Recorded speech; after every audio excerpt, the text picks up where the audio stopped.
In the year 1260, as Baldwin IV ruled over Constantinople, two Venetian merchants set out on a journey unlike any other, a journey that would reshape global trade and expand Western understanding of the mysterious East. This is the extraordinary tale of Niccolo and Maffeo Polo, the father and uncle of the famous explorer Marco Polo. Their odyssey carried them across scorching deserts, over towering mountain passes, and deep into the court of one of the most powerful rulers the world has ever known, Kublai Khan. The Polo brothers, successful merchants in Venice, traveled to Constantinople, seeking new trade routes.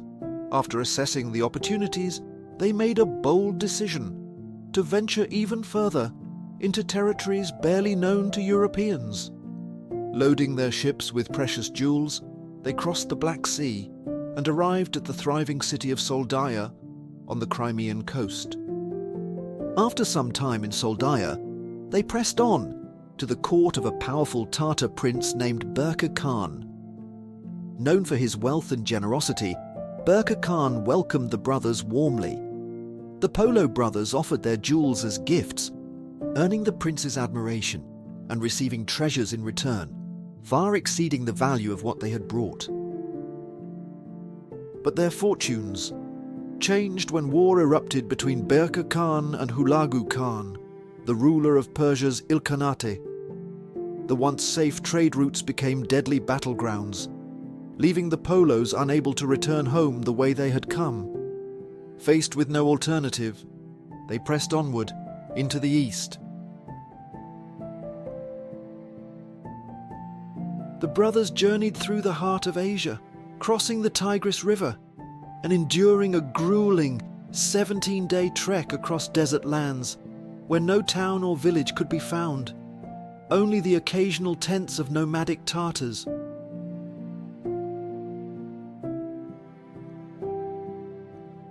At last, they reached the grand city of Bukhara, one of Persia's most important trading hubs. Trapped by ongoing conflict, they spent 3 years in Bukhara, unable to move further or return home. During their stay, a group of Mongol envoys visited the city. Learning that the Polo brothers were Venetians, the envoys encouraged them to accompany them to the court of the great Mongol Emperor, Kublai Khan.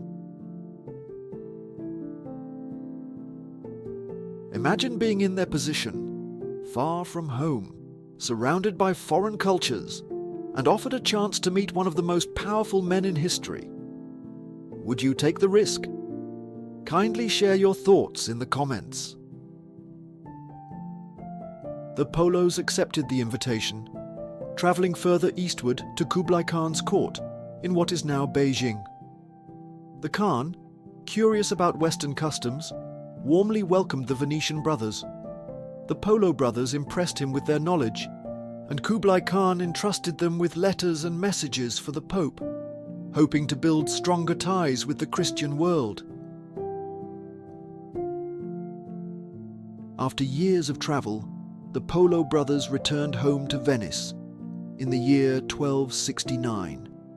They brought with them tales of exotic lands, of powerful rulers, and of trade opportunities that left their fellow Venetians in awe. But their journey wasn't truly over. Niccolo's young son Marco would soon follow in their footsteps, embarking on one of the greatest adventures in history. The Polo brothers' travels laid the groundwork for Marco Polo's famous journey, opening Western eyes to the wonders of the East. Their courage to push beyond familiar horizons reshaped global connections forever. Were they brilliant merchants or daring adventurers? Perhaps both. Following their time in Kublai Khan's court, Niccolo and Maffeo Polo embarked on yet another mission, one that would shape the course of European and Asian relations for years to come. Kublai Khan, impressed by the Polo brothers, decided to send them on an important diplomatic mission, he entrusted them with letters to deliver to the Pope, requesting the presence of 100 learned Christians to discuss religion and philosophy.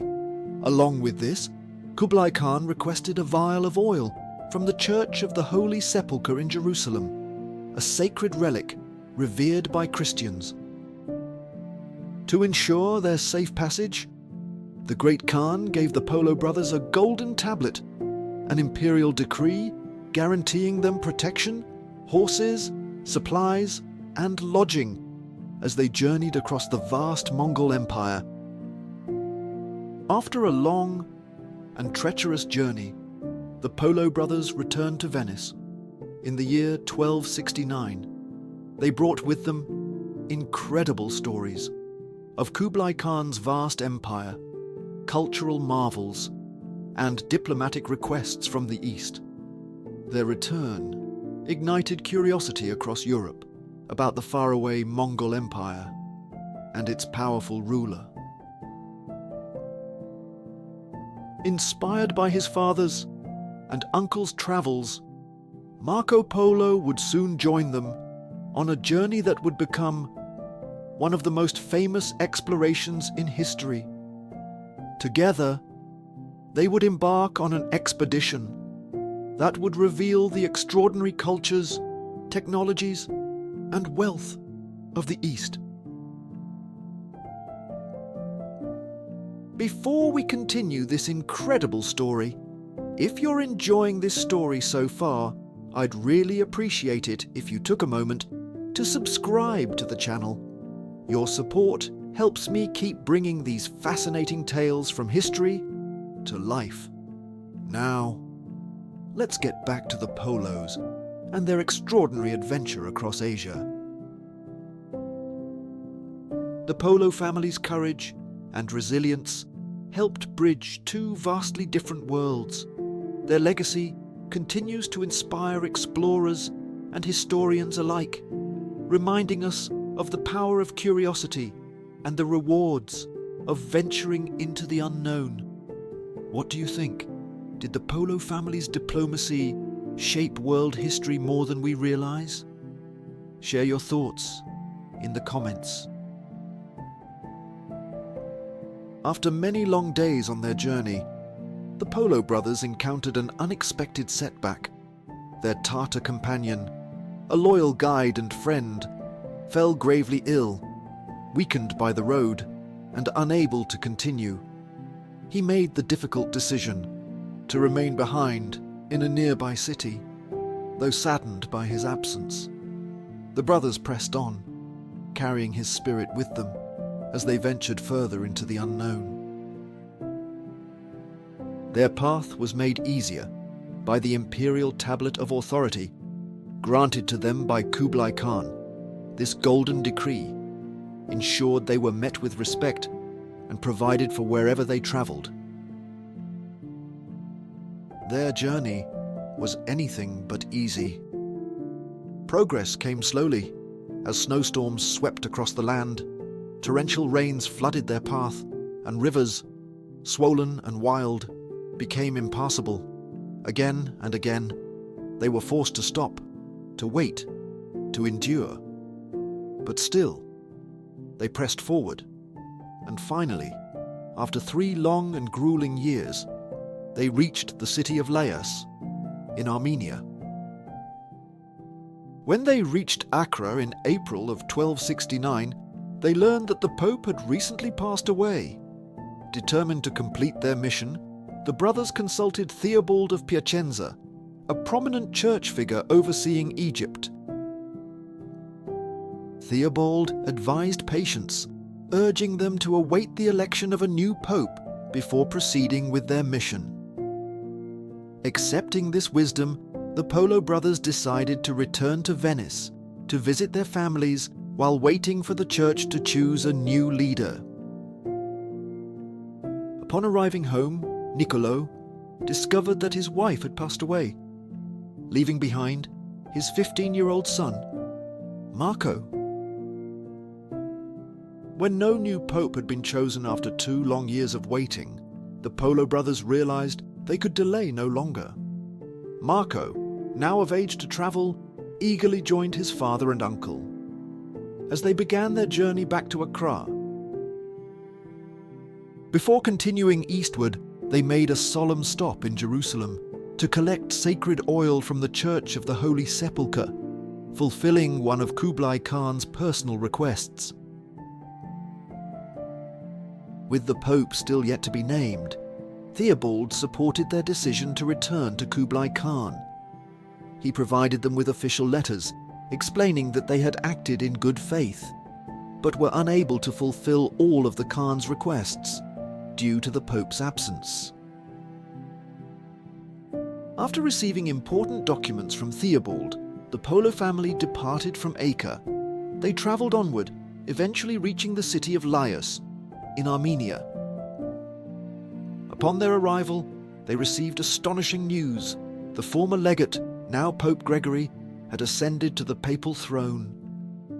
Not long after, a message arrived from the Pope himself, urging their immediate return. At the Pope's request, the King of Armenia provided a vessel to escort the Polo family safely back to Acre.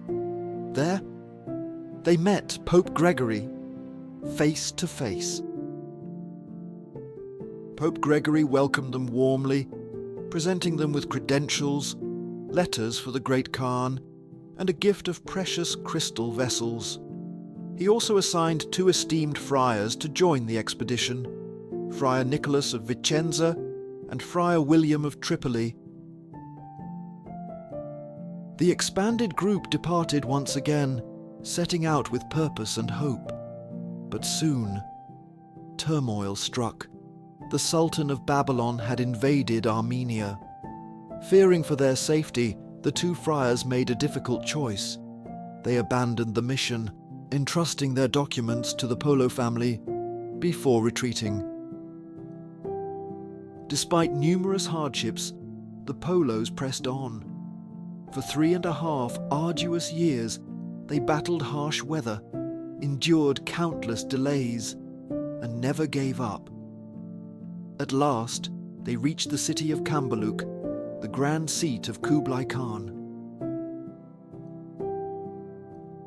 Kublai Khan, delighted to hear of their return, dispatched an entourage to greet them, a full 40 days' journey away. Upon their arrival at the palace, the Polos were warmly welcomed. The Polo brothers delivered the letters along with the sacred oil from the Church of the Holy Sepulchre, a gift that greatly pleased the Khan. As he received their offerings, his attention turned to the young man among them. Curious, the Khan inquired about Marco Polo. Upon learning that Marco was Niccolo's son, the Khan greeted him with kindness and welcomed him into his court. There was much rejoicing, and before long, the Polos became trusted members of the Khan's inner circle. From diplomatic envoys to trusted court advisors, the Polo family's journey would help shape the bridge between East and West for years to come. Their courage, their adaptability, and their endless curiosity remind us that the greatest adventures often begin with a single step. Would you have had the courage to brave such a journey? Share your thoughts below. And for more tales of exploration and discovery, don't forget to like, share, and subscribe. Thank you very much for watching. Your support means so much to me. Kindly let me know what story you'd like me to cover in my next video.